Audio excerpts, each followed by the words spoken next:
Bu kasallikni o'z vaqtida davolanmasa, nogironlikkacha olib kelishi mumkin. Immun tizimi o'zini bo'g'imiga qarshi kurashadi. Bu ichki a'zolarga ham asorat berishidir.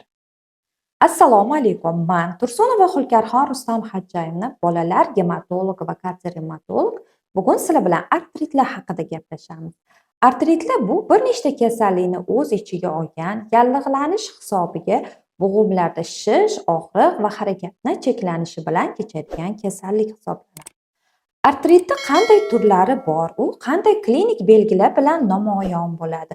Va eng asosiysi, qanday diagnostika usullari bilan aniqlaymiz va davolaymiz? Shu haqida tushuntirib beraman. Artritlar bu bitta yoki bir nechta bo'g'imi yallig'lanishi bilan kechadigan kasalliklar guruhidir. Bu juda ham keng tushuncha bo'lib, unda 100 dan ortiq turlari bor. Artrit bilan nafaqat yoshi katta insonlar, balki bolalar ham kasallanadi. Agar biz Jahon Sog'liqni saqlash tashkilotini statistikasiga qaraydigan bo'lsak, dunyo miqyosida 350 milliondan ortiq inson artrit bilan kasallangan. Biz nimaga bu mavzuni yoritishimiz kerak? Chunki bu kasallikni o'z vaqtida davolanmasa, nogironlikkacha olib kelishi mumkin.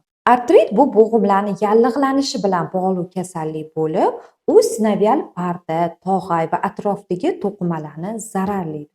Artrit o'zi nima sababdan rivojlanadi? Mana shu sabablarga qarab, uni turlari farqlanadi. Bunda autoimmun holat, infeksiyalar, metabolik buzilishlar va travmalar. Artritlarning birinchi turi bu reumatoidniy artrit. Reumatoidniy artrit bu autoimmun kasallik bo'lib, immun tizimi o'zini bo'g'imiga qarshi kurashadi. Bunda xarakterli belgilardan biri bo'g'imlar simmetrik ravishda, ya'ni o'ng chap baravar zararlanadi. Chunki immun tizimi o'ng yoki chap bo'g'im deb ajratib o'tirmaydi. Reumatoidniy artritning klinik belgilarida bunda o'sha bo'g'imlardagi yallig'lanish, shish, og'riq va deformatsiya simmetrik rivojlanishdan tashqari ertalabki qotishlar, ya'ni bo'g'imlarda utrенний скованность kuzatiladi. Oldingi adabiyotlarda bu 30 daqiqadan ko'proq bo'lsa deb aytilardi. Hozirgi adabiyotlarda 1 soatdan ortiqroq bo'lsagina. Yana muhim jihatlaridan bittasi bu ichki a'zolarga ham asorat berishidir. Artritlarning yana bitta turi bu psoriatik artrit. Bunda psoriazga bog'liq holatda bo'g'imlarda yallig'lanish kuzatiladi. Faqat bu yoqda bo'g'imlar simmetrik emas, asimetrik tarzda zararlanadi va bunda teri, tirnoq ham zararlanadi. Daktilit, entezit, sakroilit kabi. Podagraga bog'liq artrit. Bu kasallik qondagi siydik kislota miqdorini ortishi tufayli rivojlanadi va bunda keskin va xronik shakli farqlanadi. Keskin shaklida to'satdan paydo bo'ladigan og'riqlar oyoqlarning bosh barmoqlarida kuzatiladi. Xronik shaklida tofuslar farqlanadi. Tofuslar qondagi siydik kislota kristallarini yig'ilishidan paydo bo'ladi. Ankilozlovchi spondiloartrit, ya'ni Bechterev kasalligi. Bu umurtqa pog'onasi va sakroiliar bo'g'imlarning surunkali yallig'lanishi hisobiga kechadigan autoimmun kasallik hisoblanadi. Bu kasallikda vaqt o'tishi bilan umurtqa pog'onasi oralig'idagi bog'lamlar va bo'g'imlarning birlashishi hisobiga harakatni cheklanishi, umurtqa pog'onasini bambuk tayoqchasi kabi qattiqlashishiga va harakatni cheklanishiga, to'basimon shaklga kelib qolishiga sababchi bo'ladi. Bu kasallikda hattoki uvid va aortani zararlanishiga ham olib kelishi mumkin. Endi sizlar bilan infeksion artritlarni ko'rib chiqamiz. Infeksion artritlardan birinchisi bu septik artrit. Septik artritga asosan bakteriyalar, stafilokokk, streptokokk va gonokokklar sababchi bo'ladi. Bunda qanday klinik belgilar kuzatiladi? Yuqori tana harorati, bo'g'imlarda shish, og'riq, harakatni cheklanishi kuzatiladi. Septik artritda tezkor davo choralari talab etiladi. Virusli artritlar. Bu artritning rivojlanishiga asosiy sabab gepatit viruslaridan keyingi holat. Qizamiq viruslari, Epstein-Barr paravirus B19, sitomegalovirus va VICH sababchi bo'ladi. Bunda tana haroratining ko'tarilishi, bo'g'imlarda shish, og'riq va harakatni cheklanishi kuzatiladi, lekin bu artrit juda tez o'tib ketadi. Degenerativ artritlar, osteoartrit, ya'ni artroz.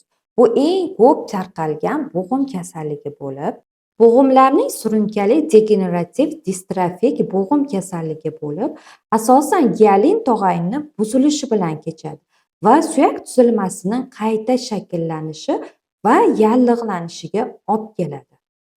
Tog'ay to'qimasini asta-sekin buzilishi sinovial yallig'lanish va ostefitlar hosil bo'lishiga sababchi bo'ladi. Og'riq, harakatlarni cheklanishi va krepitatsiya kuzatiladi. Asosan tizza, son va qo'l bo'g'imlarida uchraydi. Bu kasallik 40 yoshdan katta insonlarda uchraydi. Yuvenil idiopatik artritli 16 yoshgacha bo'lgan bolalar orasida 6 haftadan uzoqroq muddatda bo'g'imlarni yallig'lanishga yetadi. Bunda klinik belgilari bo'g'imdagi yallig'lanishlardan tashqari umumiy tana haroratini ko'tarilishi va ko'zlarda uvid bilan kechadi. Artritlarning klinik belgilari ularni turlari va diagnoz qo'yishda juda ham muhim. Ya'ni bo'g'imlarning zararlanishi, lokalizatsiyasi, ularni og'riqlarni vaqti davomiyligi bizani tashxis qo'yishimizda juda ham muhim.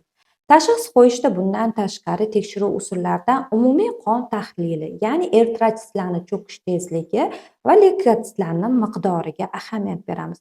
Revmatologik markerlar, revmatoid faktor, ATCP, genetik tekshiruvlar, rentgenologik tekshiruv bo'g'imlarning holatini beradi. Ultrazvuk tekshiruvi bo'g'imlardagi yallig'lanish holatini va MRT tekshiruvi bo'g'imlardagi erta o'zgarishlarni aniqlashda yordam beradi. Artritlarda davo choralarini tanlash albatta artritni turiga, shakliga va uni kechishiga, aktivligiga bog'liq holatda tanlanadi. Asosan NPVS preparatlar, nosteroidni protivovospolitniy preparatlar, glukokortikosteroidlar, bazis terapiya, kerak bo'lganda xirurgik muolajalar ham qo'llaniladi. Artritda davo choralari albatta artritni turi, shakli, aktivligi va uni kechishiga qarab tanlanadi va davolanadi.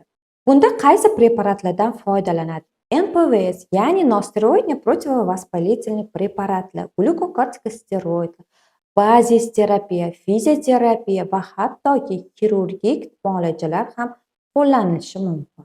Xo'sh, biz artritni oldini olishimiz mumkinmi? Albatta, bunda sog'lom turmush tarziga, ovqatlanishimizga va zararli odatlardan voz kechishimizga, vaznimizga e'tibor qaratishimiz kerak va bunda infeksiyalardan saqlanishni ham unutmaylik. Artrit bo'yicha sizda qanday savollar bor? Izohlarda yozib qoldirsangiz, keyingi videolarimizda yoritib boramiz. YouTube kanalimizga obuna bo'lishi va bizni kuzatishni unutmang. Sog' va salomat bo'ling.